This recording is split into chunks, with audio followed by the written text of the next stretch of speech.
En el día de hoy vamos a estar con 5 compañeras y compañeros de distintas organizaciones y también representantes, digamos, de las entidades agrarias argentinas más grandes, como la de Grobocopatel, y después las organizaciones y movimientos sociales que venimos por la lucha por la tierra, por la reforma agraria. Y el tema que nos convoca justamente es la reforma agraria, la tierra y cómo se va a dar esta discusión post pandemia, ¿no? Cómo nos viene a atravesar esta discusión de la problemática de la tierra en Argentina y en América Latina después de esta pandemia. Vamos a empezar este panel con la compañera Elsa. La compañera Elsa es Elsa Llanaje, es una compañera dirigente del MTE Rural y hoy es directora nacional de la Secretaría de Agricultura Familiar, Campesina e Indígena del Ministerio de Agricultura. Un poco en relación a la Universidad de las Periferias, que justamente yo vivo y trabajo en la periferia de la ciudad de La Plata, como así también de Buenos Aires. Es el mayor conocido por el mayor cinturón de la Argentina, que tiene una gran diversidad de productos, ¿no?, alimenticios, y sobre todo horticultura. En base a eso, quería recalcar también la importancia de la tenencia de la tierra, porque es muy transversal y que aglomera todas las dificultades que venimos afrontando nosotros, ¿no? El tema del acceso a la tierra también quizás por mucho tiempo quedó como algo a trabajar, una cosa histórica, ¿no?, que venimos a nosotros con los movimientos sociales a reivindicar, ¿no?, y a debatir sobre ella. ¿Por qué? Porque bueno, hoy por hoy nosotros nos encontramos en un sector bastante vulnerable, ya que, como mencioné, el tema de la tierra es muy transversal, porque, por ejemplo, para la vivienda nosotros no podemos construir de manera digna, digamos, porque bueno, en los contratos inmobiliarios, por ejemplo, te anotan como que son tierras nada más las que te alquilan y no hay ninguna estructura dentro de ella, y tampoco es reconocida por el patrón o el dueño de las tierras, lo cual implica que no podemos de ninguna manera construirla, porque el día de mañana, si el contrato se nos vence, nosotros no tenemos que volver a buscar otro lugar, y entonces esa casa que construimos de material no la podemos llevar. Entonces es por eso que también hay un debate en torno a eso, que no hay tampoco como una vivienda digna para poder vivir y trabajar dignamente, ¿no? Y lo cual, bueno, la precariedad de nuestras casas incluso hace que tengamos que hacerlo de manera tan humilde, porque es el único modo de refugiarnos a los diferentes climas, ¿no?, que vienen después a lo largo del año. Y obviamente ahora el clima es cada vez peor porque no es el mismo que hace 10 o 20 años atrás. En cuanto a la producción, nosotros tenemos una producción bastante variada.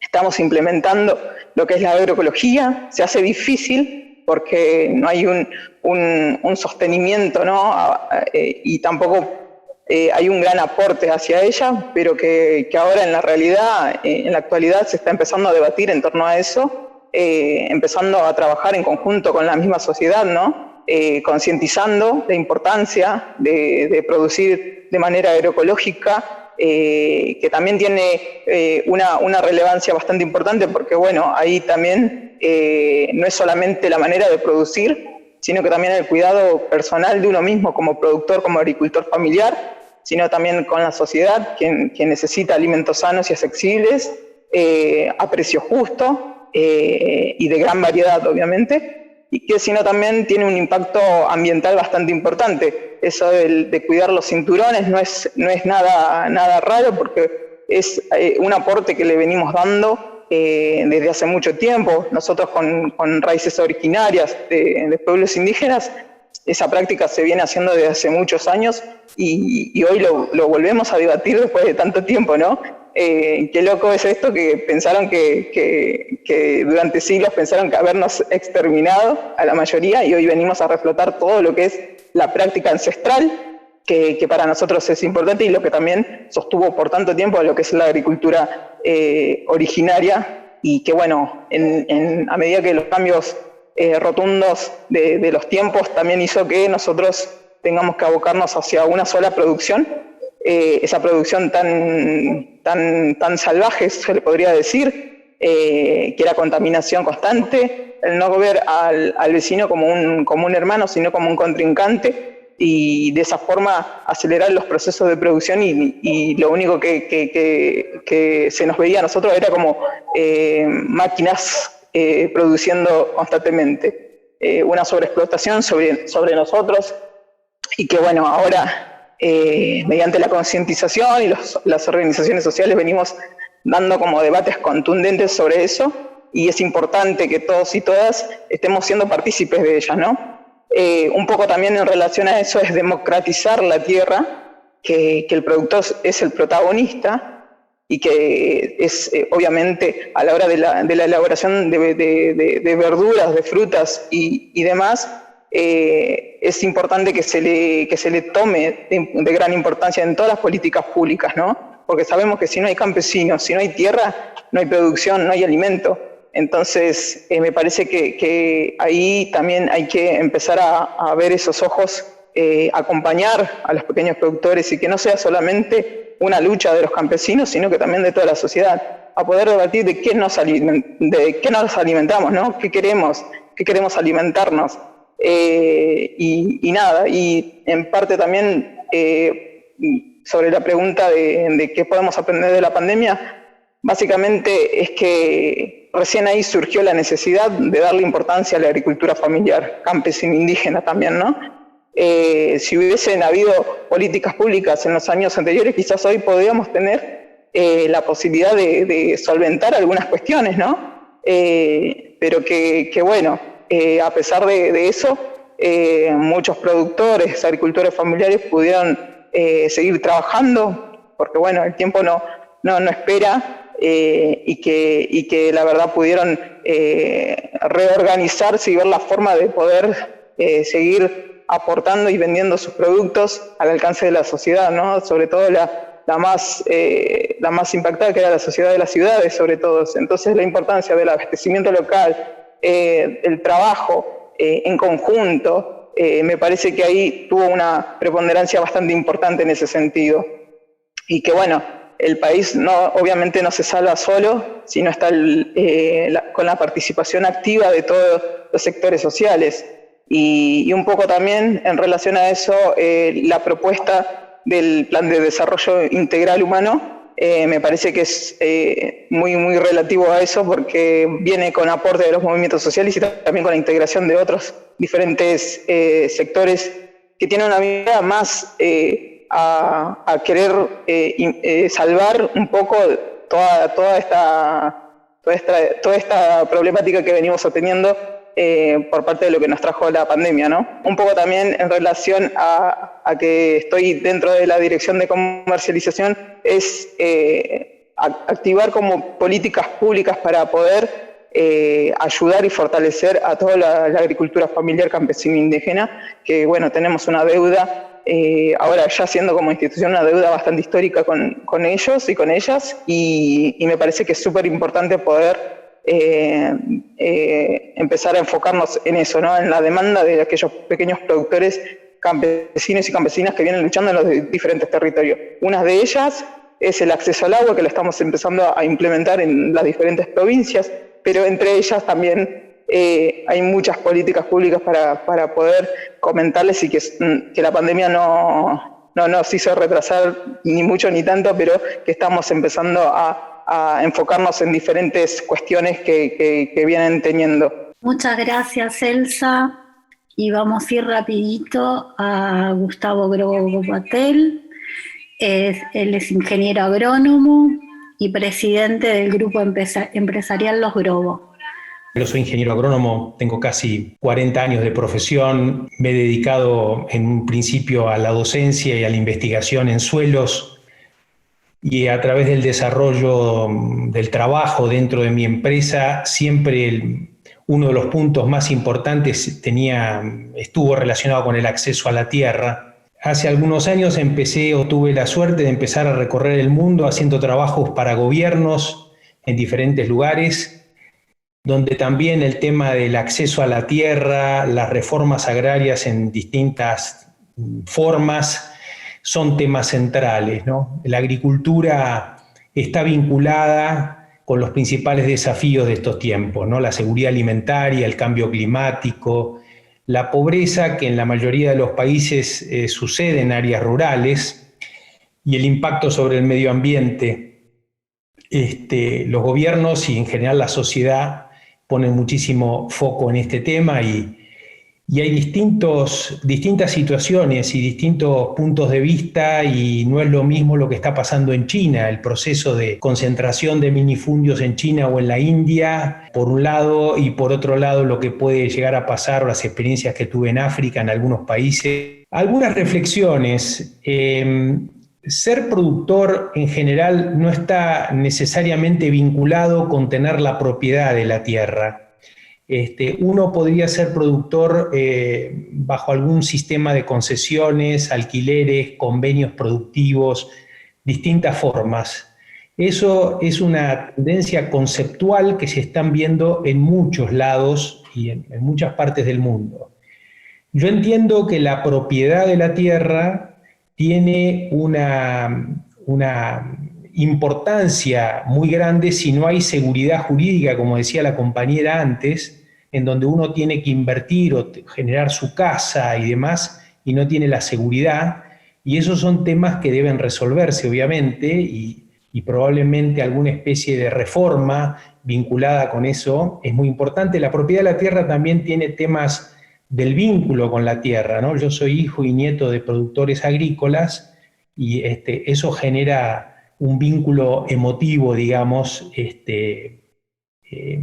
con la tierra.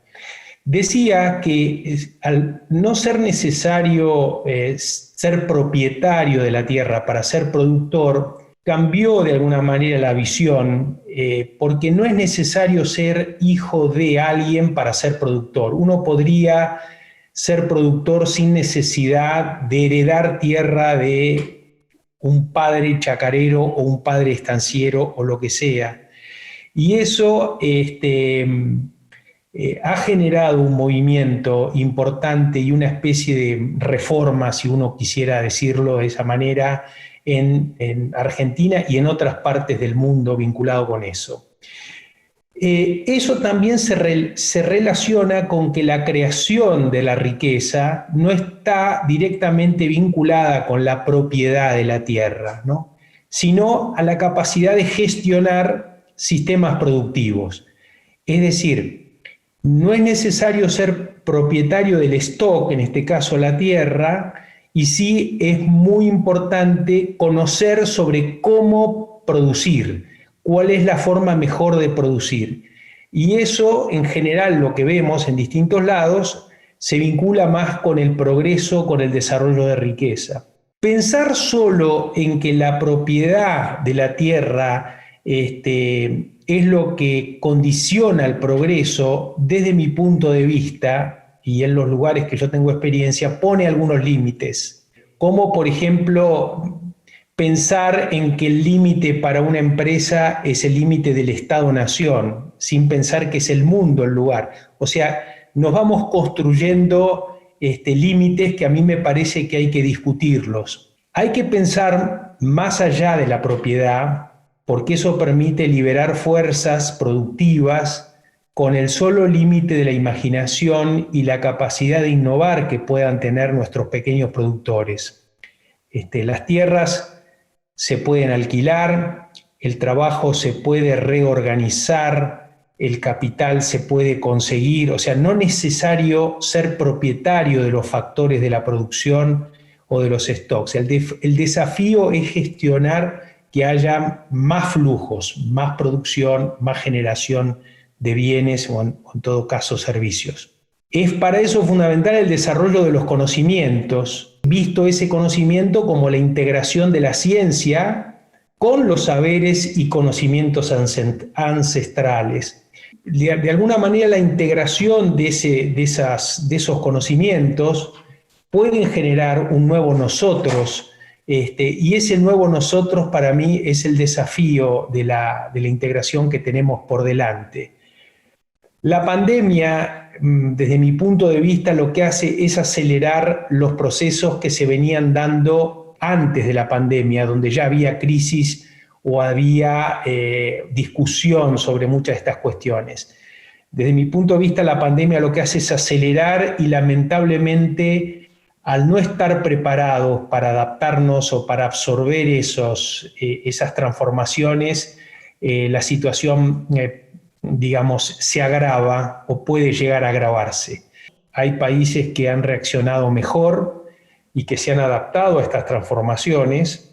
No en todo el mundo hay más pobreza, hay zonas o hay países donde este deterioro no se produjo y al contrario, hay nuevas oportunidades que se están aprovechando. Lo importante es estar preparados para mirar qué es lo que pasa, aprender de lo que pasa. La actitud de apertura es muy importante para poder adaptarnos a los cambios de lo que llamamos post-pandemia, ¿no? En Argentina la distribución de la tierra, más allá de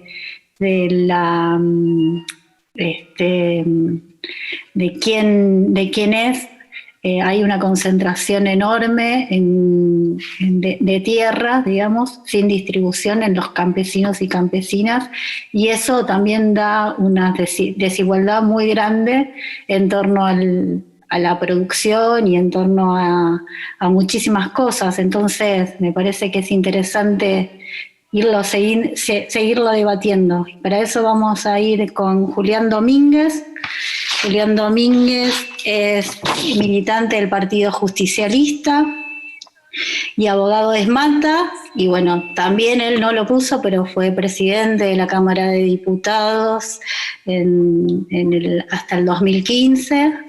Han tenido la capacidad de poner en reflexión al agricultor familiar, sus demandas, sus necesidades, su angustia, y al modelo de productor y de gestión más competitivo que tiene la Argentina. El primer ejercicio que celebro es que estas cosas pasen en la Argentina. Me parece que esto es un avance enorme de la Universidad de las Periferias. Y que Gustavo haya aceptado participar de esto es un hecho auspicioso, muy auspicioso. Y que ustedes lo hayan invitado aún más. Con lo cual, esto me pone como argentino muy contento, y como es ministro de Agricultura. Me tocó a mí en la creación del ministerio, la creación de la Secretaría de la Agricultura Familiar, entendiendo que las políticas públicas deben reflejar la realidad del todo. El problema de la tierra es un problema en la Argentina absolutamente irresuelto. Como bien lo decía Juan Graboy en la presentación del proyecto de desarrollo humano, la Constitución había previsto una resolución al tema, y en los nacimientos nuestros como Estado contemporáneo, poblar el territorio era uno de los desafíos que previeron quienes pensaron el Estado-Nación Argentina. Esto en la Constitución del 49 también fue puesto en valor, y en los pactos internacionales que celebró Argentina y después constitucionalizado en el año 94, un tema es el derecho a la vivienda digna. En la Argentina estamos sonados con eso, tenemos 3,5 millones de familias que no tienen terreno. Tenemos un problema irresuelto gravísimo. Cuando hablamos de la tierra, creo que el principal problema es el tema de la titularidad del terreno para la familia, primer problema.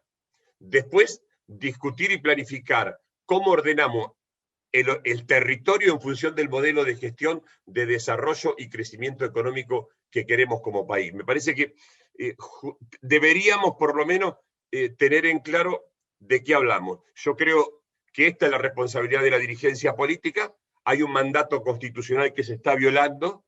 Cada argentino debería tener su terreno, y si el Estado quiere y los funcionarios se conectan con los desafíos que tienen que dar respuesta, no es difícil. Voy a contar una experiencia de ese intendente que creo que es absolutamente aplicable. Yo fui intendente del año 95 de mi ciudad. En ese momento no había recursos para obra pública. Creamos una tasa de financiamiento de la obra pública en el recibo de la luz, la pagaron todos los vecinos, una tasa solidaria, no sin resistencia de algunos sectores, pero eso nos permitió urbanizar y entregar 1000 terrenos que entre la gestión del municipio, la Secretaría de Obras Públicas, el equipamiento del corralón municipal, el colegio industrial, permitió hacer el loteo, la subdivisión e iniciar un programa de autoconstrucción de vivienda. Y se pudo urbanizar, y en una ciudad de 40.000 habitantes se le dio respuesta a 1.100 familias. Y hoy es un barrio absolutamente integrado al ejido urbano. De no haber tenido el Estado esa iniciativa, el ordenamiento territorial y el asentamiento hubiera sido un desorden. Yo creo que la Argentina hoy está en condiciones inmediatas, urgentes, es un problema urgente de cumplir con el mandato constitucional primero, con los compromisos que hablaba Grabois del contrato social que todos los argentinos aprobamos como estilo de vida, viviendo como sociedad en un Estado absolutamente plural. Cada argentino debe tener su lote y tener un proyecto de vida personal. Si no, las consecuencias de concentración, que es la razón estructural de la pobreza de los países latinoamericanos, va a ser cada vez más difícil de que los Estados puedan contribuir al desarrollo humano de nuestra familia. Después puedo desarrollar cómo creo que se puede hacer. Son 15.500.000 usuarios del servicio de luz. Si todos los argentinos pagaran desde el menor consumo al máximo, el equivalente a $1, por mes se podría juntar 20 millones de dólares, para decirlo de una cifra, se podrían comprar 2.000 hectáreas por mes, de 2.000 hectáreas salen 50.000 terrenos. En 10 meses la Argentina podría estar entregando 500.000 terrenos para que 500.000 familias tengan un proyecto de vida. Me van a decir la urbanización, sí, necesitamos servicios, necesitamos urbanizar. Tenemos capacidades, tenemos vialidad nacional, tenemos vialidad provincial, tenemos las secretarías de obras públicas de los municipios, nos sobran maquinaria, tenemos capacidades, tenemos colegios de ingenieros. Necesitamos recuperar para resolver esto el sentido de una epopeya histórica, que esa es tarea del conjunto de la sociedad. Y cuando digo conjunto de la sociedad, lo digo porque es un mandato constitucional que no se está cumpliendo.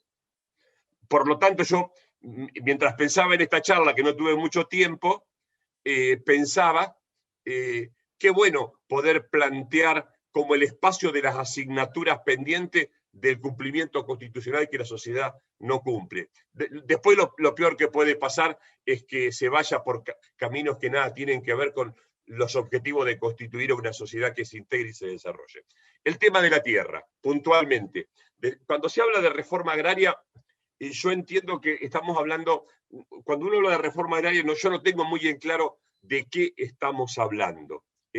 No lo entiendo porque podemos entender cosas diferentes. Lo que sí creo que cuando hablamos de tenencia de la tierra en la Argentina, las tierras sembrables están concentradas en pocas manos. Cuando hablamos de tierra sería bueno distinguir claramente cuáles tierras son sembrables y cuáles tierras no lo son. Si uno hace un análisis en Argentina, tenemos 2.700.000 kilómetros cuadrados de tierra y tenemos solamente cerca de 40 millones de tierra sembrada. Hay un problema de concentración, hay una desigualdad en la concentración. Como bien decía Groboco Patel, y esto es un mérito argentino, por eso es bueno poner en valor las cosas que hacemos los argentinos, porque en realidad la revolución que se hizo en materia de los agronegocios en la Argentina ha significado un impacto, un crecimiento, y hoy constituye más del 50% de la balanza comercial de Argentina.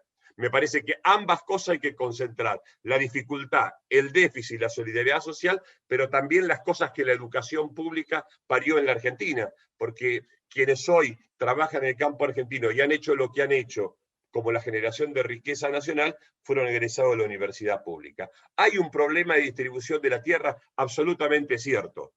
Tal es así que yo propuse una ley de tierra, siendo ministro, que le poníamos límite a la inversión de extranjeros, de sociedades anónimas a la compra de tierra. Yo soy de los que sigue creyendo que la tierra tiene que estar en nombre de personas físicas y de familia.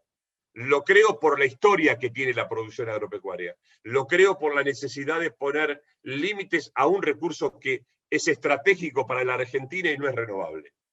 La política de promoción de la agricultura familiar son políticas de promoción que tiene que tener el Estado, que la tiene que vincular necesariamente a cadenas de comercialización y de abastecimiento de centros urbanos. Es decir, no podemos pensar al pequeño productor desvinculado de su cadena de comercialización y de su cadena de abastecimiento. La situación que nos deja la pobreza, la pandemia, más pobreza. La verdad nos muestra el rostro más crudo. 54% de pobreza en la Argentina es una bofetada con todos los recursos que tenemos. Es el fracaso de un modelo de Estado que no sirve al desarrollo y a la integración de la Argentina.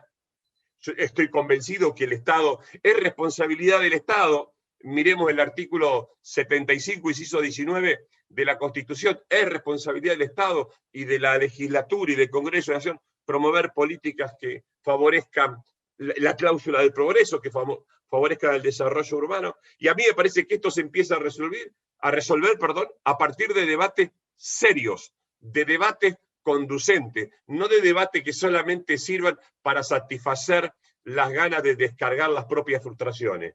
El principal desafío que tenemos es convertir esto en instrumentos que sirvan al crecimiento, al progreso y al desarrollo de la nación. Lo que sí creo, se necesita una dirigencia con conciencia de desarrollo, con conciencia de crecimiento, que tenga la libertad de pensar que la acción es superior a la idea. Esto no se resuelve con dogmatismo, como nos convoca Francisco en esos 4 principios cardenales para pensar la realidad.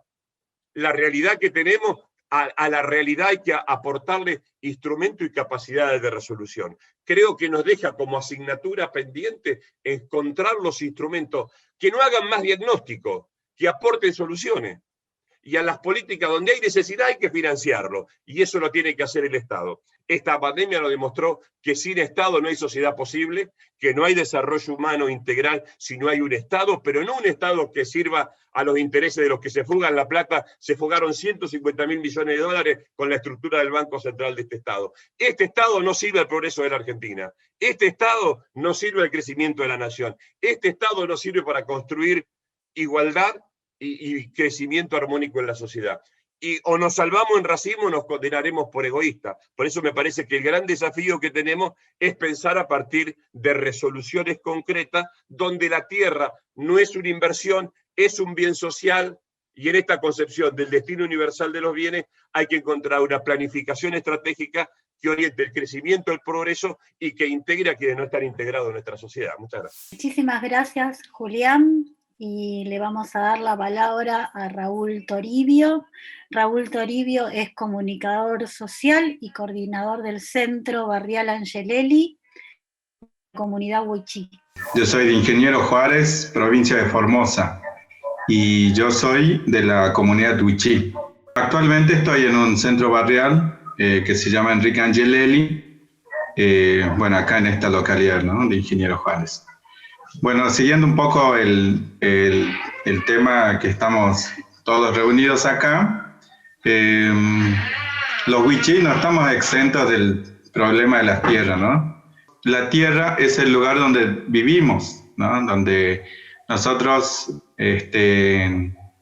realizamos toda nuestra cultura y toda nuestra vida y todas nuestras generaciones. Bueno, es la tierra, ¿no? Pero lo que yo quiero empezar es que para el Huichí no lo ve la tierra como lo vería algún agricultor, lo vería alguien que, un productor o un maderero. El Huichí no lo ve la tierra, el bosque con esos ojos, ¿no? Así que es otro problema, podríamos decir también, porque muchas veces nos plantean y hacen preguntas, ¿no?, que dicen, ¿y por qué los Huichí quieren tierra si no lo ocupan?, ¿no? Muchas veces el que dice eso obviamente está mirando con los ojos coloniales, mirando desde su perspectiva, y no le pregunta al Huichí el significado, ¿no?, que tiene la tierra, ¿no? La cultura Huichí, desde muchísimo tiempo atrás, vive en armonía con la naturaleza.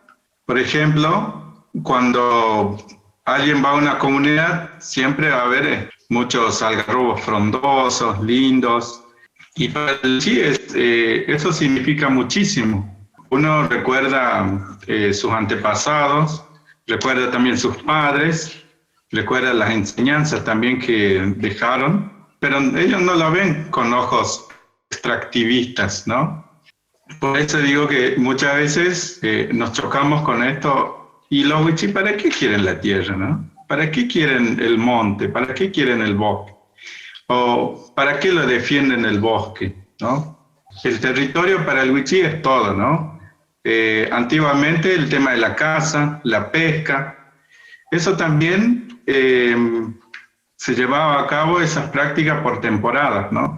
No es que todo el año redondo iban a pescar, iban a cazar, ¿no? Las comunidades originarias tienen este punto, ¿no? De no abusar de la naturaleza, o sea, que nosotros tenemos que sacar lo justo y necesario. Entonces, si hablamos así, estamos hablando de culturas ecológicas, ¿no? Que es lo que se ha hablado mucho en estos años, ¿no? El tema de la ecología, el calentamiento global, todo eso, ¿no? Bueno, para el Wichí también es el lugar donde se conseguía el alimento. Yo me acuerdo de un señor que lo había definido el monte como un supermercado, ¿no? Porque es allí donde se puede encontrar la comida, inclusive los remedios. Bueno, muchas cosas se puede conseguir en el monte, ¿no? Para el Wichí. Ese es un poco lo que es una perspectiva histórica, podríamos decir, ¿no? Pero actualmente el Wichí se encuentra estancado, ¿no? En esta época, podríamos decir, porque el Wichí no puede volver atrás lo que era antes, ¿no? Pero tampoco puede avanzar hacia adelante porque no tiene los medios, ¿no? Muchas veces hay gente que se pregunta, dice, ¿qué solución le podemos dar a los pueblos originarios? Hacerlo que sean agricultores, ¿no? Como que es una de las formas que pudieran ver alguna comunidad que se prospere por sí mismo, ¿no? Entonces alguno dice, bueno, también podríamos hacer que ellos sean agricultores, ¿no? Yo creo que lo que necesitan las comunidades aborígenes es que haya políticas diseñadas con ellos, ¿no? O sea, porque muchas veces se bajan políticas para indígenas, pero en realidad no hay una consulta, no se pregunta qué es lo que realmente quieren o cómo quieren. Uno necesita políticas serias desde el Estado que trabajen con las comunidades, ¿no? Y hacer un seguimiento de eso. Porque si nos ponemos a pensar, está bien, yo tengo que producir, ¿no? Lo que necesitaría en primer lugar son las herramientas. Bueno, así estuve escuchando el señor que habló primeramente del tema de cómo trabajar en la tierra, ¿no? Que no es difícil, dice, de gestionar, y si uno no tiene tierra también puede alquilar o puede arrendar. Son cosas que para nosotros como que falta muchísimo para que pudiéramos llegar a ese punto, ¿no? Pero esto es, el Estado tiene la necesidad, el Estado tiene la obligación de acompañar a las comunidades, un acompañamiento y también una capacitación, ¿no? Ponerle a una familia que le den un tractor. Ese tractor necesita un mantenimiento, necesita para que el día cuando se rompe puedan arreglarlo, ¿no? Entonces, todas estas cosas el Estado tiene que acompañar, pero con políticas serias, ¿no? A lo que realmente necesita un Wichí, ¿no? Ahora le vamos a dar la palabra a un compañero brasilero, dirigente del movimiento de los Sin Tierra de Brasil y de la Vía Campesina, João Pedro Esteire.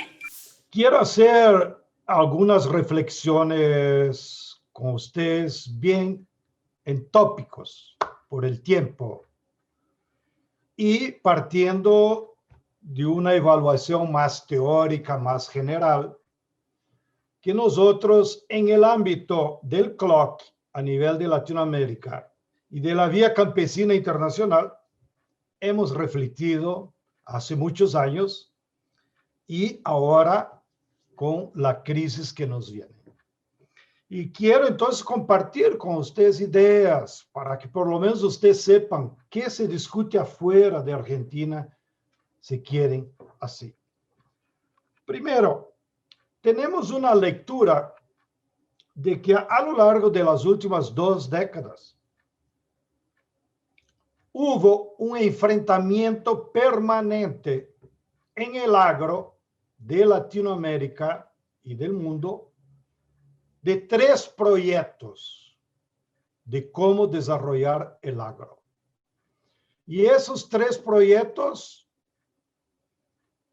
se enfrentan, ¿no? El primer proyecto es del latifundio atrasado, digamos así. El segundo es el proyecto del agronegocio.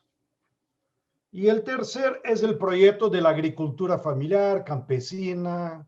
Cada país tiene un nombre especial. Esos 3 proyectos ya estaban ahí. Como les dice, hace 2 décadas, desde que aflotó el neoliberalismo y que fue para el campo el capital financiero, las corporaciones internacionales que nos impusieron el agronegocio. Bueno, ahora, ¿qué pasa?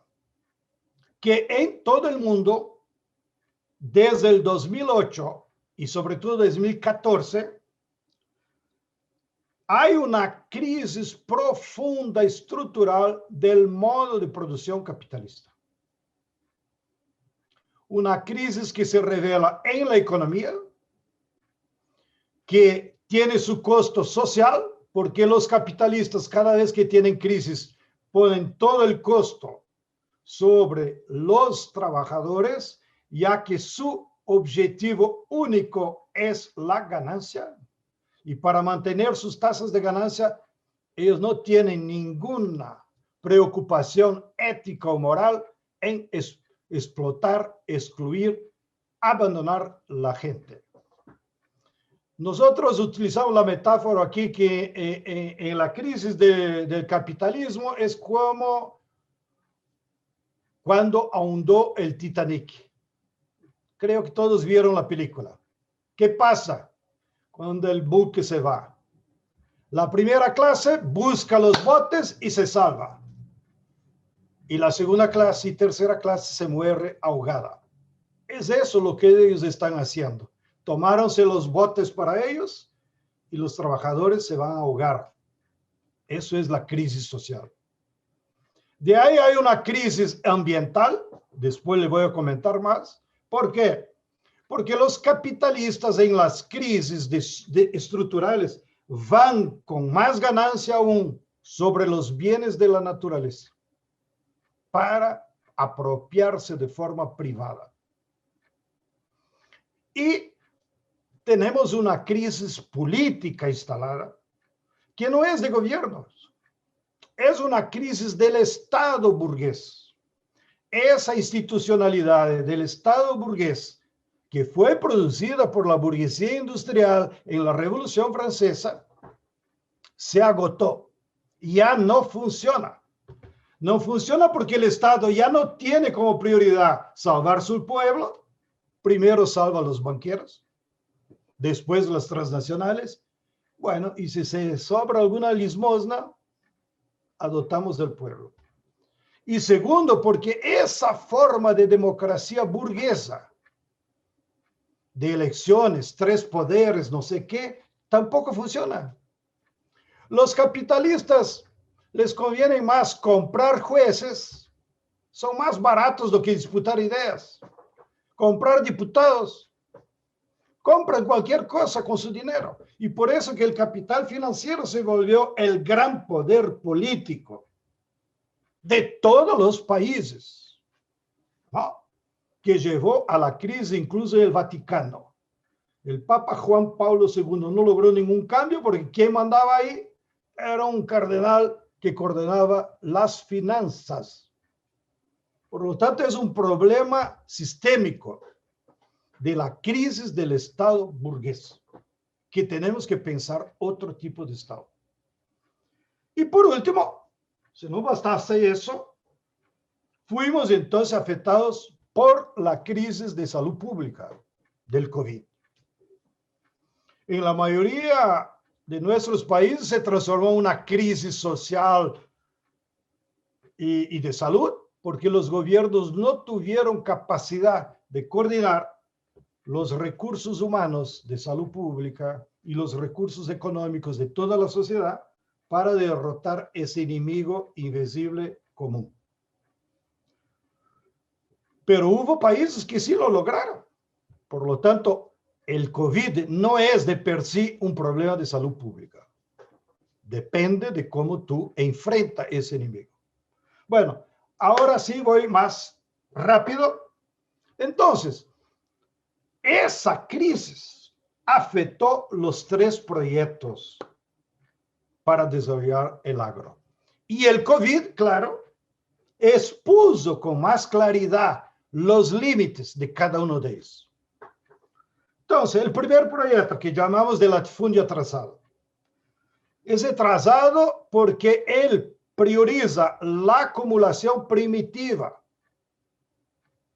Tomarse para sí los bienes de la naturaleza, florestas, minerios, agua, tierra, biodiversidad, que no tienen valor porque no son frutos de trabajo humano, como el compañero Vicky describió. Pero cuando un capitalista agarra el bien de la naturaleza, que no tiene valor, y lo lleva al mercado como mercancía, ahí en el mercado, esos bienes se transforman en mercancías de alto precio. Y eso genera una renta extraordinaria, fantástica para ellos. Nestlé, aquí en Brasil, creo que está en Argentina también, tiene una tasa de ganancia de 13% en los lácteos.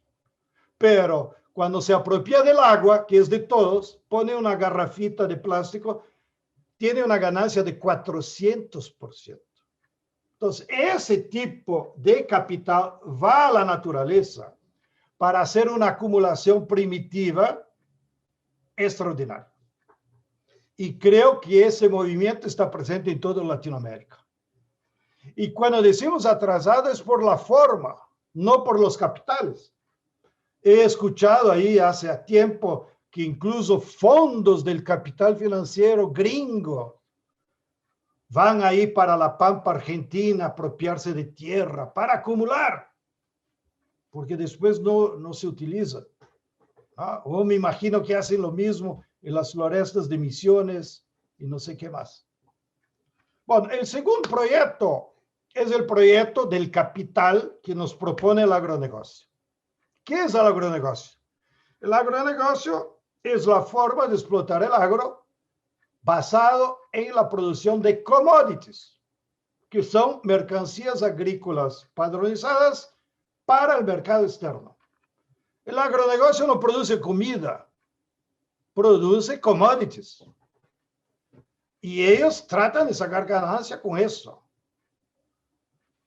Y ganan mucho dinero. Y utilizan técnicas modernas, mecanización, agrotóxicos, semillas transgénicas, drones, satélites, todo moderno. ¿Pero para qué? Para sacar ganancias de commodities. ¿Y cuál es la contradicción que la crisis y el COVID desveló? Es que el agronegocio no produce comida. Que el agronegocio sigue agrediendo la naturaleza con los agrotóxicos. No hay ninguna receta agronómica de una facultad de agronomía seria que recete tantos agrotóxicos para producir soya, maíz, algodón, lo que sea. los latifundistas de este modelo utilizan los agrotóxicos solo para sustituir la mano de obra. Entonces, por detrás de ese modelo, la contradicción es, quieren hacer una agricultura sin agricultores, solo con máquina y veneno.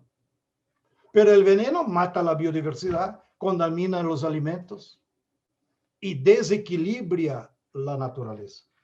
De así que este modelo, con la crisis, se reveló que no tiene sustentabilidad, que no genera empleo para la gente y no produce alimentos para nuestro pueblo. Y además, tiene aún más una contradicción, que es totalmente dependiente del mercado externo, sea de los insumos, sea después para vender. Si los chinos dejan de comprar soya de Brasil y de Argentina, acabó el agronegocio. Entonces, ¿cómo tú puedes pensar en una agricultura que depende de la voluntad de un gobierno extranjero? Eso es muy frágil, ¿no? Y eso no es tontería. Australia, que está en el Imperio Británico, empezó a criticar a los chinos por comunistas, comen sus niños, no sé qué, no sé qué. ¿Qué pasó? China dejó de importar carne de Australia. ¿Y qué pasó con los frigoríficos de Australia? Se fueron a falencia, todos, porque China ya no importa carne de ellos. Bueno, cierro. El tercer modelo, que es lo que nos interesa, es el modelo de agricultura familiar, campesina, el nombre no importa. Pero el centro de este modelo, que ahora entonces gana mucho más relevancia e importancia, es que es un modelo basado en el trabajo familiar. Entonces aquí nadie explota a nadie, ¿no?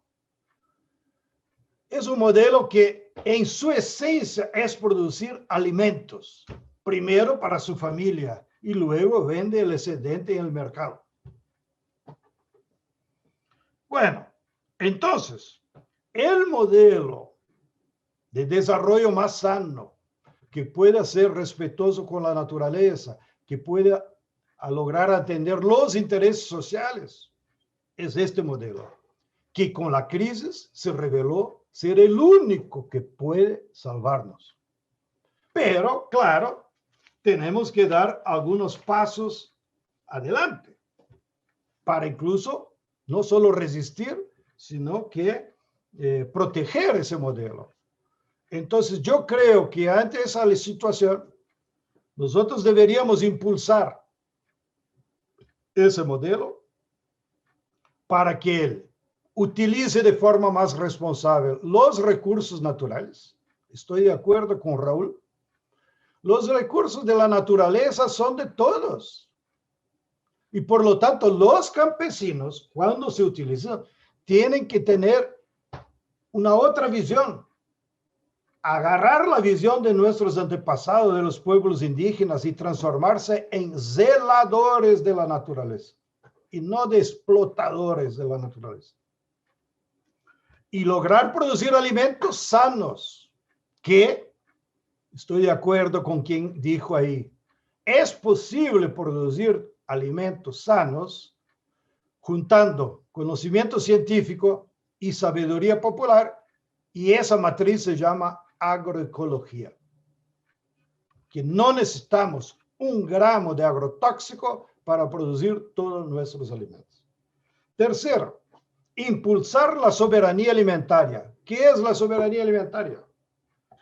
Es garantizar políticas de apoyo que cada pueblo, cada municipio, cada estado y cada país pueda producir todos los alimentos suficientes de su pueblo. Entonces, la burguesía hace propaganda. Brasil, el celero del mundo. Argentina, el mayor productor de comida del mundo. Sí, ¿y nuestro pueblo cómo anda? No hay hambre en nuestro pueblo. Aquí en Brasil, 65 millones están pidiendo limosna para el gobierno. 65 millones. 2 argentinas hacen cola para pedir limosna al gobierno. Eso no es soberanía para nada. El tipo se vuelve un cerdo, que solo está ahí en la cola para comer. Deja de ser ciudadano. Y ser ciudadano es el derecho y el deber de producir los alimentos que necesitamos. Y garantizar que en ese modelo haya trabajo para todos. Porque si el ciudadano no trabaja, no se realiza como socio de la sociedad que es el ciudadano. Y por último, quiero les decir, yo creo, estoy convencido que la crisis del capitalismo, porque no es una crisis temporal, es una crisis estructural, va a fortalecer este tercer proyecto, porque él puede tener las soluciones. Ahora, no basta tener un programa que sea de una agricultura popular, como decimos, buenas ideas, desarrollar agroecología, garantizar soberanía alimentaria, desarrollar agroindustria cooperativa, etc. Los cambios en toda la historia del mundo solo vienen con la conjugación de dos fuerzas. Primera, los movimientos populares organizados. Si el pueblo no está organizado, no hay cambios. ¿No? Pero solo el pueblo organizado tampoco es suficiente. Tiene que combinarse con gobiernos populares que tengan compromisos con sus pueblos. Cuando se juntan entonces esas dos condiciones, gobiernos populares con movimientos organizados, ahí sí se generan condiciones para los cambios estructurales. Aquí en Latinoamérica, ustedes saben, no voy a aburrirlos con más. Hay países que los movimientos campesinos están organizados, pero los gobiernos son gobiernos de mierda. Entonces tú lucha y no avanza, como estamos ahora en Brasil. Y hay otros países que el gobierno es popular, pero si tú no tienes un movimiento campesino fuerte o un movimiento popular fuerte, tampoco avanza. Que es el ejemplo de nuestros hermanos de Venezuela. Espero haber de alguna forma, por lo menos para que ustedes sepan cuál es el tema del debate que estamos haciendo en la vía campesina, en los movimientos populares de nuestro continente.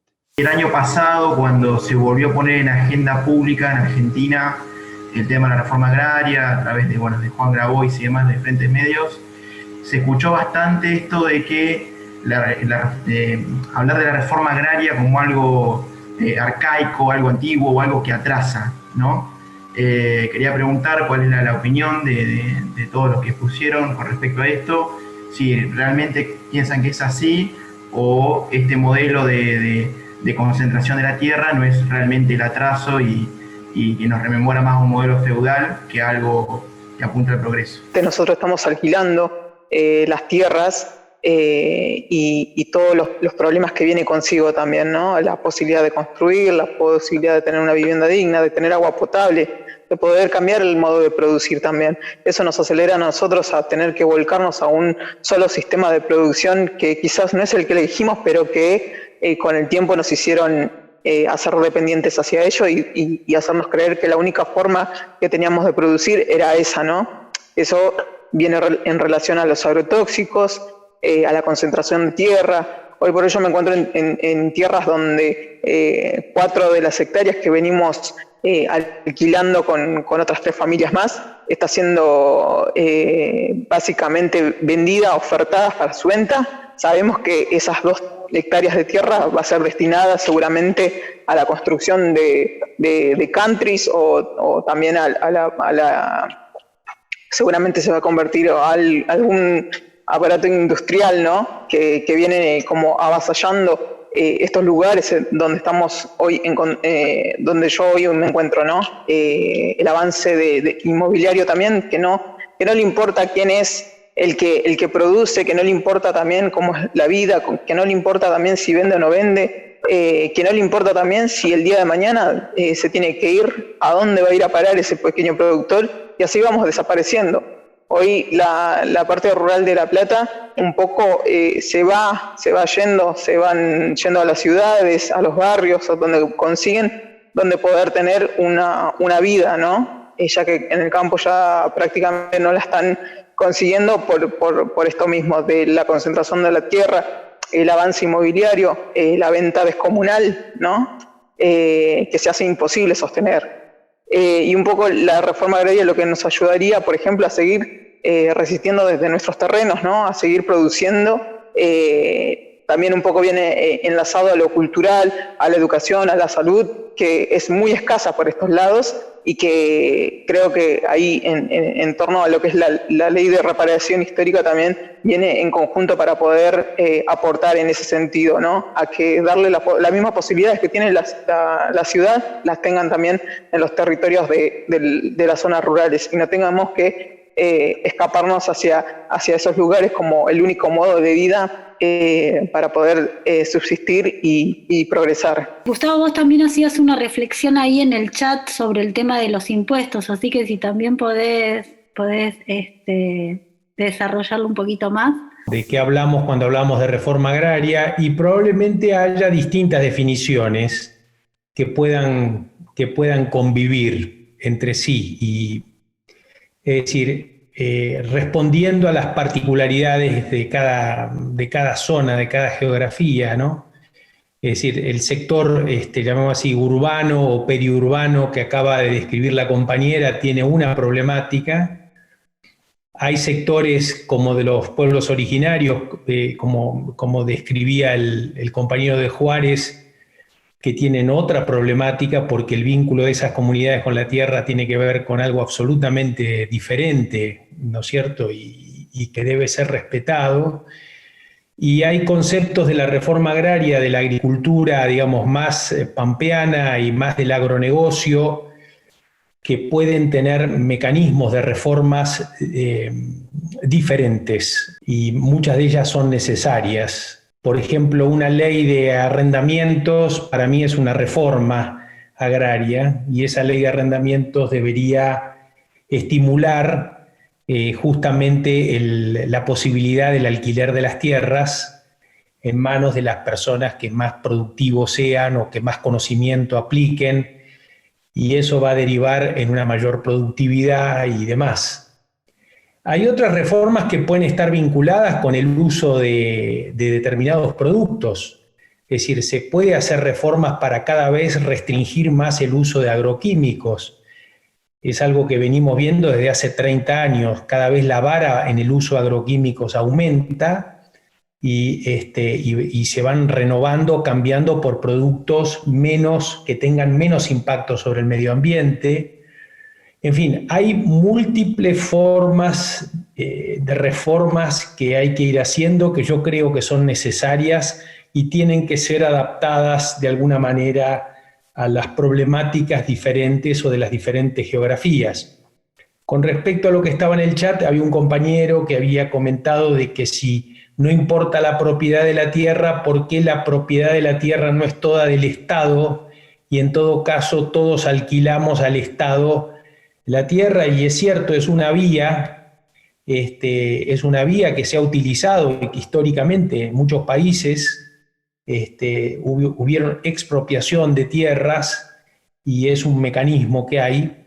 Las experiencias que hubieron, desde mi punto de vista, no fueron exitosas, o sea, no contribuyeron a bajar la pobreza y demás.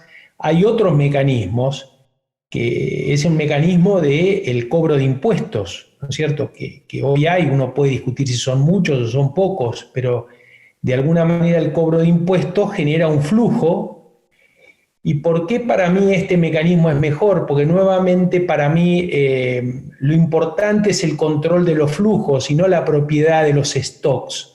Es decir, que si uno puede derivar parte de esos flujos a través del cobro de impuestos y de alguna manera redistribuir eso, uno estaría dándole, digamos, el destino que quiere y genera incentivos a la gente que piensa que tener la propiedad es de alguna manera una forma, digamos, es un incentivo a la producción, al trabajo y al esfuerzo, ¿no es cierto? En fin, yo creo que hay distintas formas que deben ser discutidas por la sociedad. La sociedad tiene un mecanismo de discutir esto. Por supuesto que a nosotros hay muchas cosas que no nos gustan. Yo, Pedro, lo colocaba, digamos, este mecanismo del sistema republicano, una democracia imperfecta, la corrupción, digamos, no solamente por parte de los empresarios, sino también por los líderes políticos, en fin, todo un mecanismo que impide que se hagan determinados tipos de reformas y que estemos en la situación que estamos hoy. Países que no podemos crecer desde hace mucho tiempo y redistribuimos mal. Entonces, al no poder crecer y redistribuir mal, hay cada vez más pobreza y menos capacidades en las personas.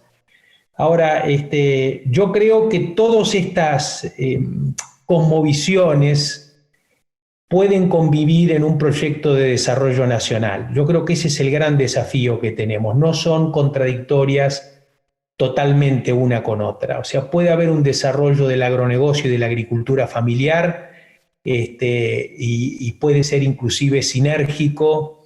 Eso yo lo he visto y lo he recomendado en muchos lados. También he recomendado en muchos lados que la propiedad de la tierra, por ejemplo, en países como Colombia, donde hay muchísimos problemas con la titularidad de la tierra, porque tienen un código civil mucho más débil, le he recomendado al Estado que se estaticen las tierras y que se arrienden a otros. O sea, no tengo en eso prejuicios, pero sí creo que acá hay que construir sobre lo que está construido y probablemente reformar lo que haya que reformar, pero no es todo lo que haya que reformar, hay que construir sobre lo construido, y hay un espacio donde puede haber una convergencia, donde puede haber un nuevo nosotros que integre e incluya todas esas cosmovisiones de las que he estado hablando. Me parece que ese es el gran desafío que tenemos por delante. La pandemia, en mi lectura, demostró la importancia que tiene el rol del Estado, que tienen los Estados. Y demostró también el fenomenal fracaso de la cooperación internacional. El mundo no tiene un liderazgo que convoque. No se juntaron los presidentes para dar una respuesta organizada a un problema común. Y la única voz que salió con claridad, casi con un anuncio profético, fue Laudato Si, fue un anuncio profético después de lo que pasó después, y el Papa Francisco surge hoy como la gran voz de la humanidad, que orienta camino. El cuidado de la casa común, entiendo que es una mirada de convergencia de todos los que estamos compartiendo esta reflexión. Uno parte del presupuesto de que todos partimos del mismo objetivo. Somos el pueblo que marcha por un destino diferente, por su propia liberación. Y el tema de la tierra es desde los orígenes de nuestra cultura judeo-cristiana. Es la marcha del pueblo de Israel que se libera de un imperio para llegar a la tierra prometida. Es legítimo que cada argentino se desarrolle, absolutamente legítimo. Es legítimo que quien trabaja la tierra tenga la propiedad, es absolutamente legítimo.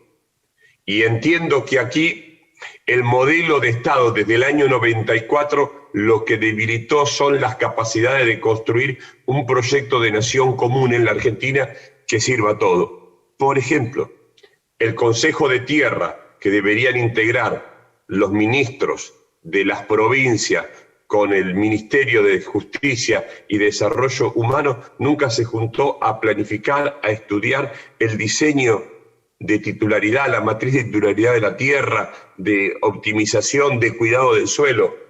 Hay una tarea enorme por hacer por delante. Los decisores públicos tienen una tarea enorme y podrían contribuir a aportar justicia y un escenario de futuro. A mí me gusta siempre, por lo menos, preguntarme para qué. Cuando hablo de consignas potentes, con historia, que representan viejas luchas sociales, ¿para qué en este tiempo? Argentina tiene necesidad, en mi modesto modo de ver y en mi experiencia, es que los productores vuelvan al campo. Argentina tiene necesidad de un ordenamiento territorial. Argentina tiene necesidad de planificar una calidad de vida diferente para nuestros pueblos. Entonces, cuando hablamos de reforma agraria, a mí me viene a la cabeza, lo primero que me viene a la cabeza es qué hacemos con 3,5 millones de familias que no tienen vivienda. Es decir, no puedo pensar en la reforma agraria si no pienso cómo esa familia tiene un espacio de desarrollo. Y después, la titularidad de la tierra, por supuesto que es un tema que hay que discutirlo, barajar y dar de vuelta y pensar qué modelo de producción y qué modelo de desarrollo productivo queremos. Si además partimos de la premisa que Argentina, por su posición geopolítica, por su posición ambiental, tanto como Brasil, tienen visiones que el mundo apetece lo que Argentina está en condiciones de producir. Es decir, un tema que no tenemos que desconocer es que tenemos tierras fértiles, productivas y reserva de agua que el mundo no tiene. Entonces, cuando discutimos la titularidad de la tierra, también estratégicamente tenemos que discutir en el marco regional qué destino y qué aprovechamiento queremos darle a nuestros recursos naturales. Yo recuerdo que era un tema que sacudía el tablero en ese momento, cuando con el ministro brasilero tratábamos de tener una plataforma de negociación con los emergentes, China, India y la propia Rusia. Decíamos, tenemos que tener un modelo de desarrollo que dé respuesta a nuestras capacidades y a nuestras producciones. Por eso creo que lo que queremos hacer de la tierra tiene que ver con la claridad de los objetivos que nos proponemos. Si me pregunta una reforma agraria para que los productores vuelvan a la tierra, lo celebro. Si me decís una reforma agraria para que seamos más competitivos, generemos valor agregado en origen, estoy de acuerdo. Como estoy de acuerdo que todos los productores chicos que quieran y que tengan vocación de trabajar y lo saben hacer, y los que tienen una cultura milenaria mucho más, porque es la visión del poliedro. Me parece que la política tiene el desafío de integrar todas las capacidades del poliedro, por nuestra historia, por nuestro pasado, por nuestros mandatos propios de quienes pensaron este Estado. Tenemos capacidades que el peor error que podemos cometer es despreciarlas. Hay que corregir las cosas que sean necesarias corregir, ponerlo en valor, porque eso va a hacer a la posibilidad de que Argentina tenga un escenario de crecimiento y desarrollo. Miren, nosotros hace 10 años nos habíamos propuesto en un plan estratégico de desarrollo agroalimentario, Argentina líder agroalimentario 2020, que hoy Argentina tendría que estar exportando 100.000 millones de dólares.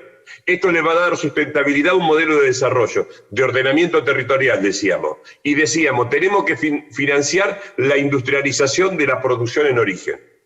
Estas son políticas activas que requieren fuerte acuerdo, fuerte consenso, y eso, si logramos un mecanismo de generar valor agregado en origen, de poder exportar alimentos para satisfacer el mercado interno primero, y para aportarle al mundo lo que el mundo nos pide, me parece que tenemos un horizonte donde los pequeños y los medianos productores tienen que integrarse.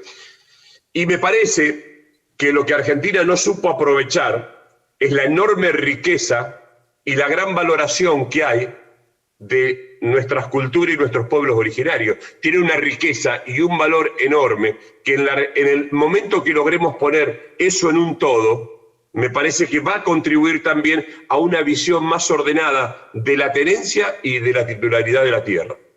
Vamos a volver a dar la palabra a Raúl Toribio, que a él le hicieron varias preguntas sobre la cosmovisión Wichi, sobre la necesidad. Nelson dice, soy cacique de la comunidad San Miguel de Formosa y necesito el aporte de Raúl Toribio. Así que bueno, Raúl, te escuchamos. Cuando me hablan de la reforma agraria, me acuerdo de esas personas que no tienen casa, no tienen de vivir. Bueno, para el Wichi, el monte, todo lo que es los bosques en este caso, es la casa de los Wichi, ¿no? Es el lugar donde viven. Entonces, yo creo que ahí entraría también cuando se acuerdan de personas que no tienen dónde vivir, dónde es su casa, o que le están perjudicando su casa. Para el pueblo Wichi, el tema del bosque le están tocando su casa, ¿no? La cosmovisión Wichi es que nosotros pertenecemos a la tierra, ¿no? Entonces, para el Wichí, la tierra no se compra ni tampoco se vende, ¿no? Eso vendría a ser, porque todo pertenecemos. También, otra de las cosas que para el Wichí, la naturaleza tiene dueño, ¿no? O sea que si nosotros empezamos a utilizar mal o abusamos de ella, tarde o temprano nosotros estaremos sufriendo las consecuencias, ¿no? Entonces, para nosotros, para la cultura Wichí, la tierra es muy importante, ¿no? Es el lugar donde desarrollamos la cultura, también las culturas, las familias y también uno mismo, ¿no? Uno como Wichí, la tierra es su lugar. Es como que es una cosa muy profunda que entonces llega un momento que nosotros lo cuidamos, defendemos, y es por eso que muchas veces a nosotros nos duele mucho cuando vemos, cuando vienen sacan todo lo que hay, ¿no? De una forma muy desmedida. Y obviamente, o sea, si vienen y te atropellan tu casa, te empiezan a sacar las cosas que tenés dentro de tu casa, eso duele mucho, ¿no? Entonces, para el Wichí, el tema de la tierra es muy importante, ¿no? Estoy solo compartiendo nuestra experiencia. Ustedes tienen que desarrollar su propia interpretación de la realidad argentina. Por eso me quedo en la teoría. Primero, el latifundio. Latifundio no es una palabra latina, quiere decir grande propiedad. La grande propiedad es inaceptable. Desde el Evangelio hasta cualquier sociedad democrática. Porque, en principio, si hay democracia, entonces vamos a agarrar el territorio de Argentina y dividirlo una parte para cada quien que es argentino. Eso es democracia, repartir los bienes de la naturaleza. Por lo tanto, latifundio es inaceptable. Acá en Brasil tenemos una propiedad con 500.000 hectáreas. ¿Cómo puedes? Eso es una fábrica de injusticias. Entonces no podemos aceptar latifundio en cualquier sociedad, si quiere ser democrática. Segundo, eso no quiere decir que no aceptemos la propiedad privada. No hay incompatibilidad, pero la propiedad privada que respete la función social de la democracia para todos, de tierra para todos. Entonces, es posible que tengamos sociedades, por ejemplo, aquí en Brasil, el MST acepta en su debate político y programa propiedades hasta 1.500 hectáreas. ¿Por qué? Sí se puede tener tierra para todos y gentes tener 1.500 hectáreas. Pero, como alguien ya habló ahí, los propietarios tienen que ser agricultores. Tú no puedes vivir de la renta de la tierra. Renta de la tierra es feudal. Un ciudadano no puede decir progresista si él ahí está en su casa y recibe alquiler de la tierra. Recibe una renta de la tierra. ¿Por qué? ¿De dónde viene ese derecho? De vivir de la renta de la tierra. Es inaceptable. ¿No? Mira, les voy a dar un ejemplo muy emblemático de unas semanas atrás. En Estados Unidos, después de la reforma agraria que la hizo ahí Abraham Lincoln, hay un padrón promedio de 500 a 1.000 hectáreas. Pero el farmer, que así lo llaman a los agricultores ahí, él vive en la propiedad, sube en el tractor y va a trabajar. Al contrario de nuestros latifundistas que se quedan ahí con una vida lujosa de la renta de la tierra. Y ahí en Estados Unidos, ¿qué pasó la contradicción? Que como estos señores van a trabajar y son ellos que aplican el agrotóxico, 52.000 de ellos se contaminaron y agarraron cáncer comprobadamente oriundo del glifosato que aplicaban en la soya, en el maíz. ¿Qué pasó? esos 52.000 medianos y grandes agricultores entraron en la justicia y ganaron de Monsanto. Bayer, que ahora Bayer compró Monsanto, ganaron en la justicia. Y Bayer va a tener que indemnizarlos en $12.000 millones por las enfermedades que agarraron de los agrotóxicos. Entonces, ahí está un buen ejemplo, cómo ellos se organizan y cómo ellos trabajan. Y ahí está, entonces, un principio. Tú quieres tener tierra, tienes que ir al campo. Bueno, segundo tema.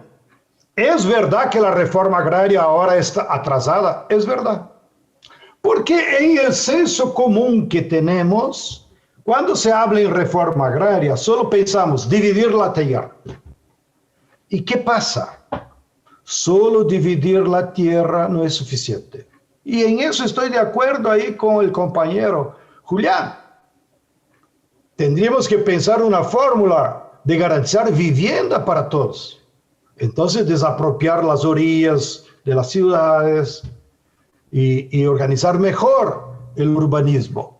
Entonces, ahora la reforma agraria cambió de contenido. En el pasado, eran reformas agrarias campesinistas, bajo el lema, la consigna, que Emiliano Zapata globalizó, que fue tierra para que en ella trabajar. O sea, era una vocación solo campesina. Yo quiero tierra para trabajar. Pero ahora no es suficiente. Entonces, las reformas agrarias de ahora tienen otro contenido. Son reformas agrarias populares que tienen que atender los problemas, las demandas de todo el pueblo. Y el pueblo necesita de alimentos, el pueblo necesita de vivienda, el pueblo necesita de agua buena, el pueblo necesita de aire no contaminado, el pueblo necesita de una vida buena. Entonces, los cambios en el agro de nuestro proyecto tienen que atender ahora ese leque más amplio.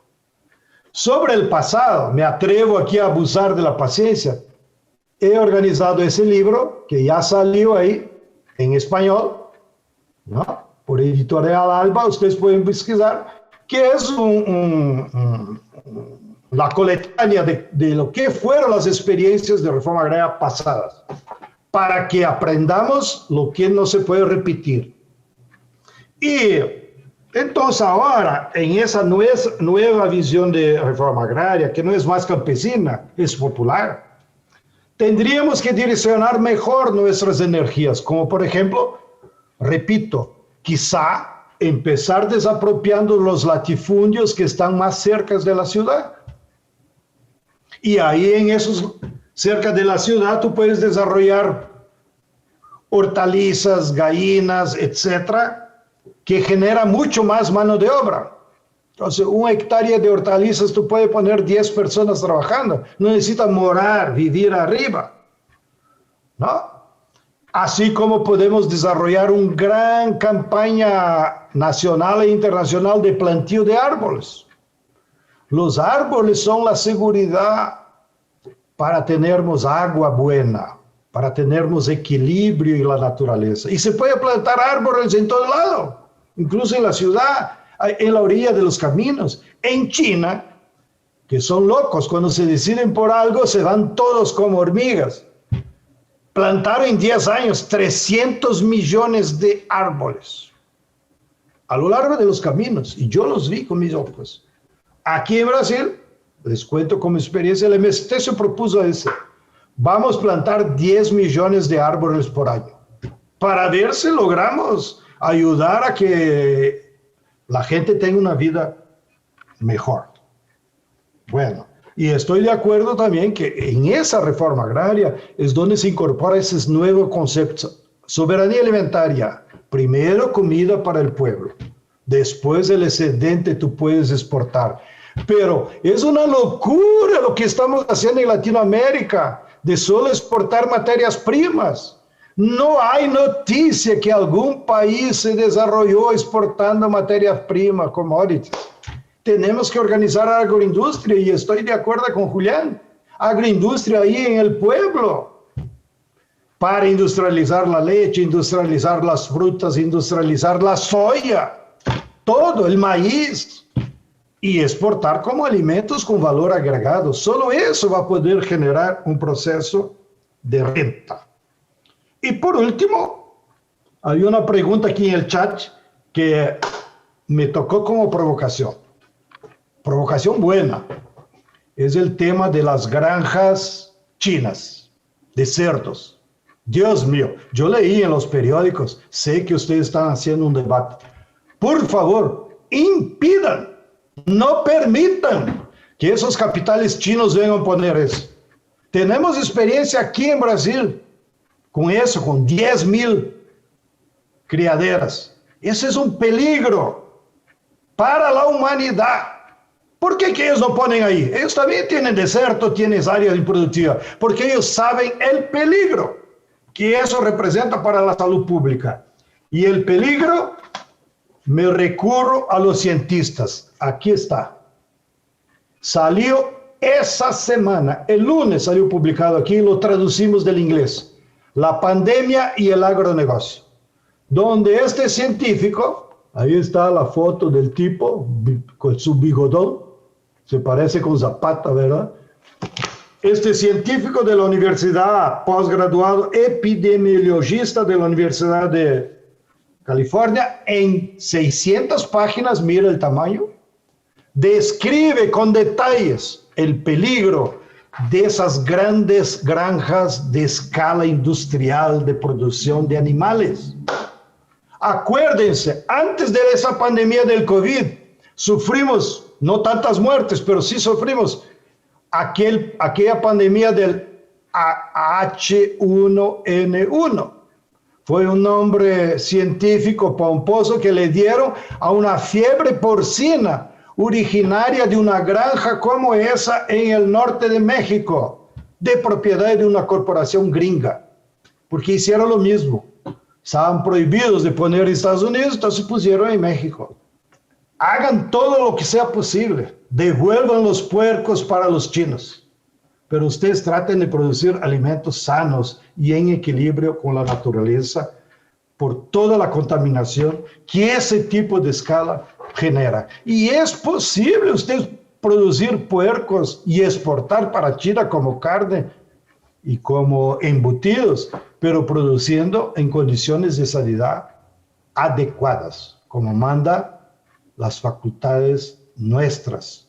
Y recomiendo que traduzcan ese libro y lo publiquen ahí en español. Cada uno de nuestros panelistas nos puedan hacer como una devolución de bueno, qué creemos, ¿no? Cómo generar estos vínculos y estos consensos de los distintos intereses que existen alrededor de un programa de acceso a la tierra, de reforma agraria integral y popular, de vuelta al campo, las distintas de devolución de territorios ancestrales, ¿no? Nuestras distintas formas de concebir que la tierra, un poco lo que decíamos, es para quien la trabaja, para quien vive, para quien produce. Julián Domínguez comentaba hoy que cuando era ministro de Agricultura, él lideró un plan que se llamó PEA 2020, que rescata una cantidad de ideas que están vinculadas con la industrialización de las materias primas y el desarrollo rural, y que esa generación de ingresos o generación de recursos podía contribuir también a un desarrollo en el interior que de alguna manera revierta el flujo migratorio de gente hacia el interior. Esto lo hizo hace 10 años, creo, Julián. Hace poco apareció un plan también de un colectivo vinculado con la agroindustria, y también más o menos en el mismo momento apareció el Plan San Martín impulsado por Juan Grabois. Todos proyectos que obviamente pueden ser perfectibles o opinables y demás, pero que son absolutamente complementarios desde mi punto de vista, ¿no? Tenemos un desafío muy grande por delante, que es de esta construcción nueva, yo lo llamo de un nuevo nosotros, que incluya a todos. Me parece que una parte haga un plan sin tener en cuenta la otra parte es insuficiente, probablemente no lleguemos a nada. Obviamente que las grandes,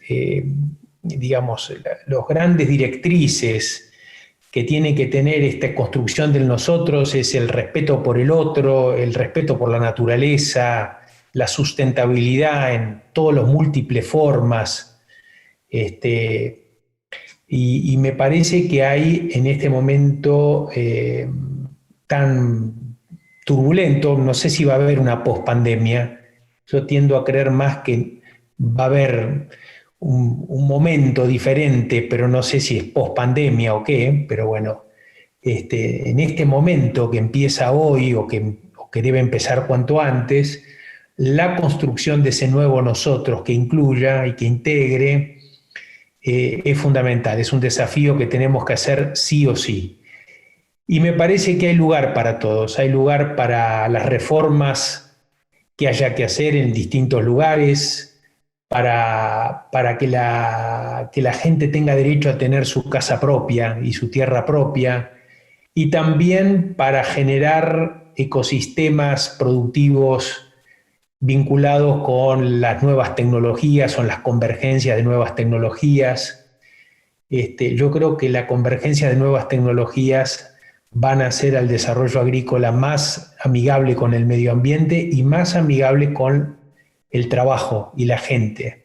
Obviamente que creo que no van a ser los mismos trabajos, van a ser otros trabajos, pero eso va a generar una demanda mucho más amplia de trabajo en el interior, en las ciudades, en los territorios, donde cohabiten agricultores con gente vinculada con la tecnología y demás.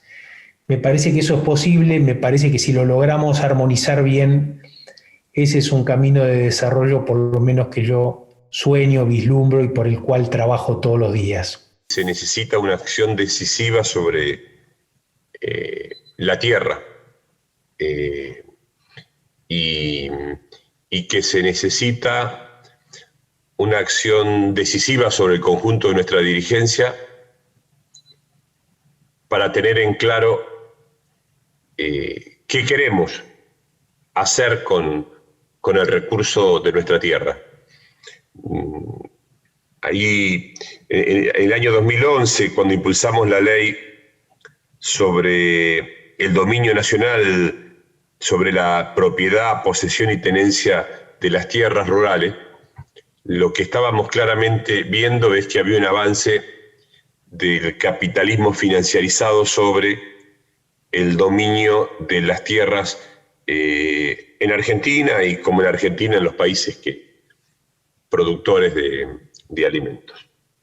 Por lo tanto, me parece que esto debería ser prioridad en la discusión nacional sobre cuál es el destino y la utilidad que se le quiere dar a la tierra. Cada sector va a discutir y va a hacer el aporte, que haya, como decía Gustavo Grobo, que haya una propuesta del Consejo Agroindustrial, pero que por otro lado haya una propuesta de los movimientos sociales, los dirigentes sindicales, un sector de la Iglesia, habla de la necesidad de construir una respuesta. Y esto quizás pone de manifiesto la vitalidad de una sociedad que estamos disconformes con el estado actual de las cosas. La visión del hombre, la visión humanista, le corresponde centralmente a la dirigencia política hacer converger los intereses de todos los habitantes de la patria. Yo advierto una preocupación muy seria, que es la debilidad en esta pandemia del Mercosur. Yo creo que no es un tema menor que nuestros gobiernos hayan retrocedido en su integración, porque cuando retrocedemos en la integración regional y continental, avanzan aún más los poderes concentrados. Cuando hay coordinación de políticas públicas, se permite garantizar el bien común, el interés general. Cuando quiebran esos vínculos institucionales, cada uno hace lo que quiere. Y en vez de ver a la otra nación como parte de un destino compartido, la terminamos viendo con un enemigo al cual le debemos sacar ventaja. Por eso me parece que en la reflexión debemos vincular también la integración latinoamericana. Al menos en la visión mercosureña, la tierra es un problema común. Al menos es una visión común. No podemos tener una mirada aislada de lo que pasa en Brasil, en Uruguay, en Paraguay y en Brasil. Al menos, y mucho más teniendo la Amazonia, que configura toda una discusión global que nosotros, a cualquier precio, no importa las dificultades políticas que sean, pero nuestro destino está vinculado al destino de Brasil, al destino de Uruguay y al destino de Paraguay. Me parece que esto es central. Cuando uno discute la historia de nuestros pueblos, las angustias, la impotencia, no lo podemos pensar desde un nacionalismo exacerbado, sino que lo tenemos que pensar como parte de un destino común y pensar ahí los negocios, pero también las respuestas sociales. Pensar las políticas públicas de contención urbana, pero también cómo nos paramos frente al mundo. No hay destino para mí, para la Argentina, si no es en el marco de la integración regional. Lo otro, creo que hay cosas urgentes. Una cosa es discutir la reforma y el aprovechamiento de la tierra, la optimización de los recursos productivos, y otra cosa es el destino infrahumano al cual estamos sometiendo a 3,5 millones de familias. La verdad que yo no sé cuánto tiempo puede convivir la fenomenal desigualdad. Hermanos nuestros viviendo en basurales, intoxicándose con cáncer, y otro sector de la población con niveles de vida que nada tienen que ver con la realidad de la mayoría. Este me parece que es un problema urgente. Y esto requiere rápidamente una compatibilización de intereses, de poner el bien común, y tendrá nuestra dirigencia política la tarea de privilegiar qué es lo que quiere cuidar en esta etapa. Yo creo que la pospandemia va a ser, como dice Grobo, cuando la naturaleza lo diga. Eso no lo podemos saber. Lo que está claro que ya Aparecida y después Laudato Si anticipaban todos estos problemas que hoy forman parte de nuestra discusión. En todo caso, no tuvimos capacidad de registrar el pronóstico anticipatorio que fue esos dos documentos que nos marcaban un camino. Por eso celebro esta iniciativa, celebro esto de la incorporación de la universidad de la periferia, porque es pensar desde otro lugar. Cuando uno piensa las cosas desde la angustia, desde el dolor, se vuelve mucho más creativo en la respuesta de las soluciones, porque puede incorporar una visión más amplia. Me parece que este es el desafío que tenemos como sociedad, no argentina, sino al menos mercosureña. Así que bueno, celebro compartir con nuestro hermano Bacelero este intercambio de opinión, la caracterización de los 3 estadios de la situación de la tenencia de la tierra y su desarrollo, lo comparto. Y creo que, nuevamente, sí creo que lo peor que nos puede pasar es tener una visión segmentada, aislado, que no tenga vaso de comunicación con la compleja realidad en torno a la tierra. Porque cuando hablamos de tierra hablamos de pobreza, de desigualdad, de expulsión, pero también de generación de riqueza y de destino de región. No podemos dejar de tener presente que Argentina todavía sigue teniendo tierras ricas para producir alimentos y el agua para producir alimentos que el mundo nos demanda. El tema es cómo inteligentemente hacemos para que haya un destino para todo y que podamos aprovechar esos recursos. Bueno, me parece que es eso, y comparto absolutamente el fracaso del Estado burgués de la Revolución Francesa, porque no logra responder al propósito en el cual se organizó la democracia liberal del siglo XVIII, XIX, XX y XXI. Y en el siglo XXI se demuestra absolutamente impotente en América Latina para dar respuesta a esto. De hecho, América Latina es el continente con mayor desigualdad. Me parece que esta discusión dispara discutir el modelo de acumulación de poder y representación de todos los actores de una sociedad en la posibilidad de construir un destino común. Hoy escuchamos al señor Toribio de Juárez, que él respondió por nuestros abuelos, nuestros ancianos, y es la verdad, digamos. Y nosotros tenemos el propietario que también nosotros usemos por nuestro monte, por marisca y etcétera, dentro del monte. Estamos usando, pero muchas cosas siempre nos pasan y viene gente de otro lado, nos preguntan, ¿para qué tenés de tierra? ¿Y por qué le damos tierra de los originarios? Y si no tienen.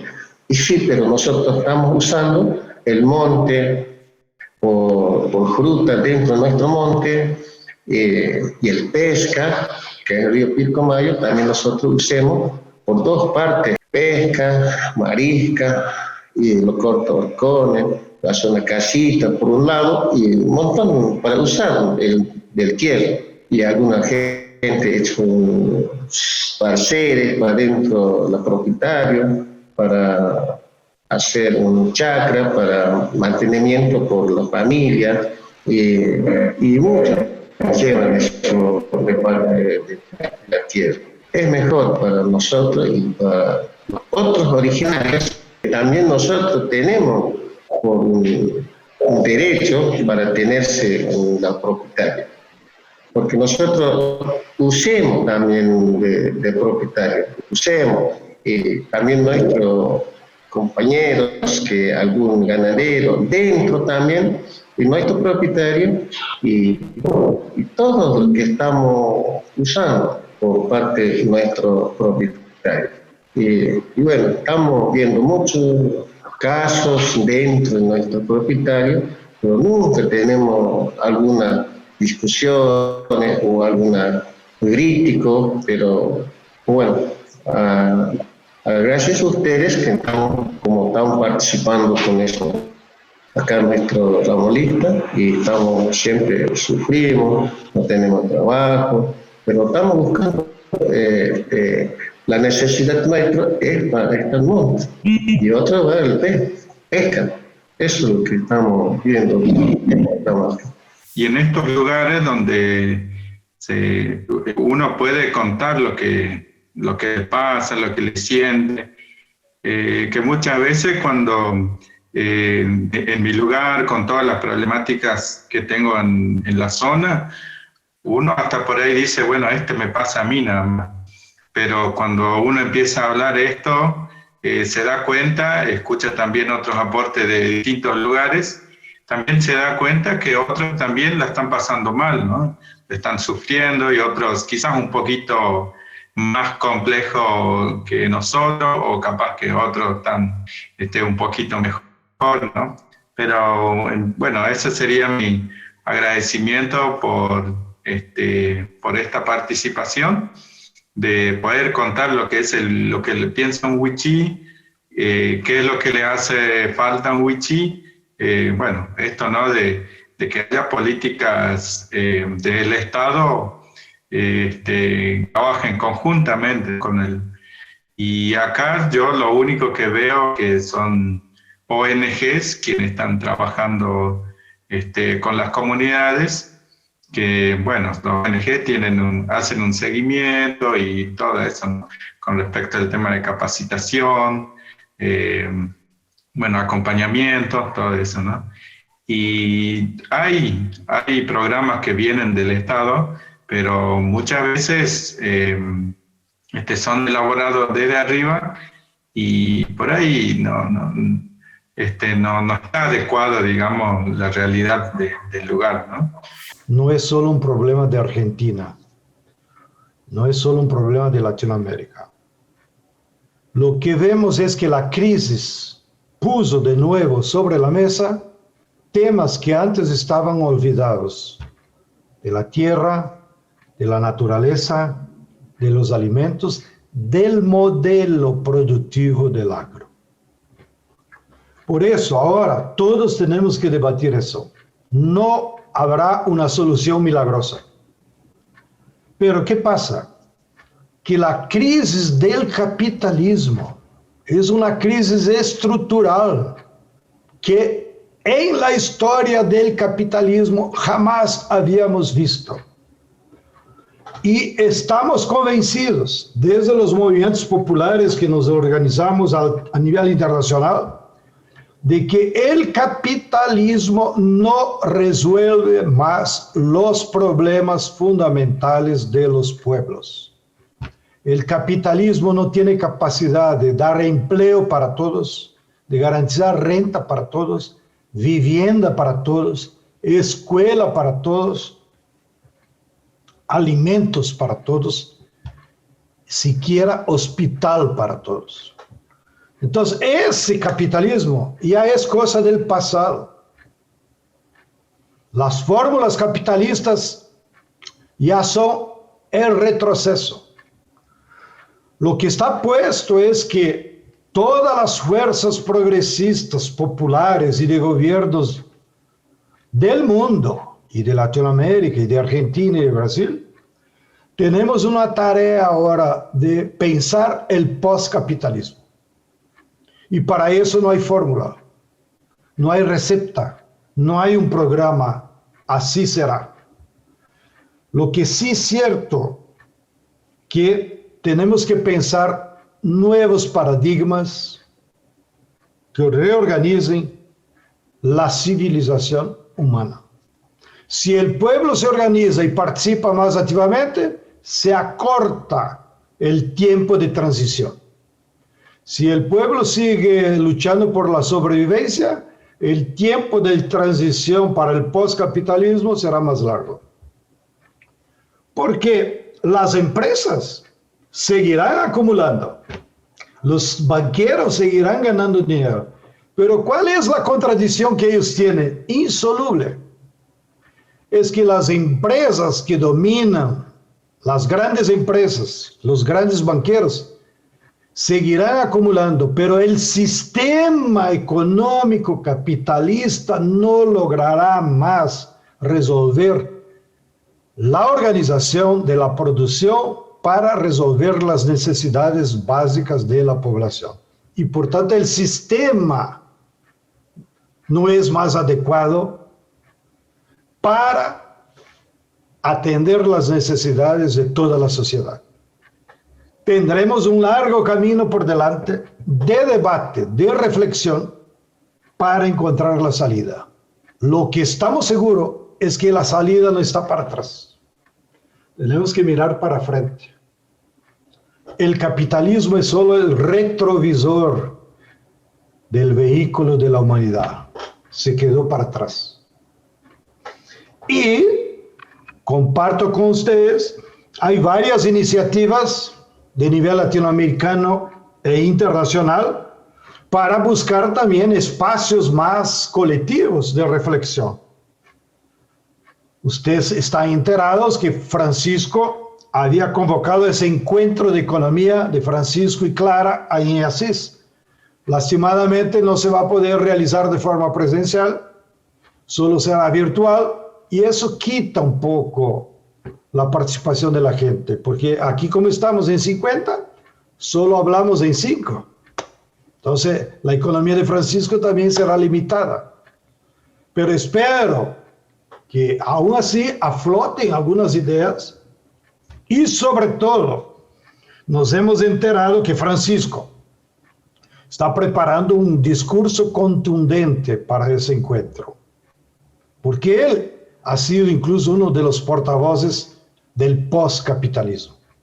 El abogado de que tenemos que pensar una renta básica universal para cada persona del mundo. ¿Y cuál es el sistema que va a garantizar una renta básica universal para cualquier persona en todo el mundo? Que es la propuesta de Francisco. También nos hemos enterado que Francisco está produciendo una nueva encíclica sobre la solidaridad, la cooperación, la fraternidad, que aparentemente parecieran temas filosóficos. Pero ahora con la crisis nos hemos enterado, sin la solidaridad entre las gentes no encontraremos la salida. De ahí que esa encíclica está siendo esperada con mucha ansiedad, porque seguramente con la sabiduría y la experiencia de Francisco, certamente tendremos otro documento muy parecido con Laudato Si, que me sumo con Julián. Nosotros aquí en Brasil decimos, ningún militante de izquierda del movimiento campesino, movimiento popular, se puede decir militante si no haya estudiado Laudato Si. Y me atrevo, Julián, aquí provoco aún más, que digo, es la más importante contribución marxista de interpretación de la naturaleza.